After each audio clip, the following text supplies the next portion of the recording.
ဟယ်လိုမင်္ဂလာပါရှင်ဒါလေးကတော့မှမြစ်ကြီးနားကိုပို့ရမယ်အော်ဒါလေးပါသူကငရုတ်စုံနေထမင်းစားစုံနေပြီးမခွက်တွေစုံအုပ်လေးပေါ့နော်အားလုံးပေါင်းမျိုးဆောင်10မျိုးလောက်သူမှာသွားတာပေါ့နော်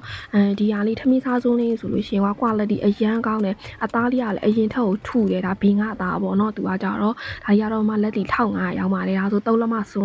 အုပ်ဒါလေးဆိုလို့ရှိရင်လည်းအတွင်းထဲကအပေါက်ပါတဲ့အတွက်သွားချထုတ်တန်လေးထည့်လို့ရတယ်အိမ်ဒီမှာအလှလေးထားလို့ရပါတော့မှတစ်ခုစီကတော့9000ရောင်းတယ်နော်လက်ကားစီကတော့မရဲ့တစ်တော့စီပြီးမှမေးလို့ရပါတယ်ရှင်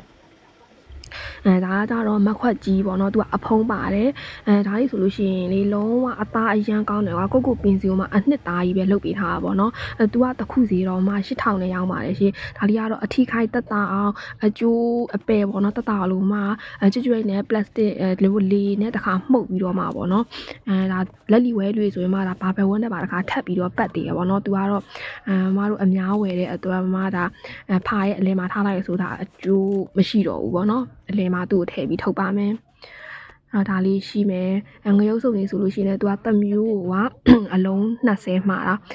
မှတစ်မျိုး10လုံး5လုံးအဲ့လောက်ပဲပေးနိုင်တယ်ပေါ့နော်ငရုတ်စုံကြီးကတော့မရှိမှမှားမယ်ဆိုရင်အနည်းဆုံး10ရက်15ရက်အဲ့လောက်တော့စောက်ပေးရတယ်ပေါ့နော်လက်ကားသမားကြီးကလက်လီတွေကတော့ပစ္စည်းရှင်မှဒီနေ့တင်ပေးပါတယ်ရှင်အားလုံးကျေးဇူးတင်ပါတယ်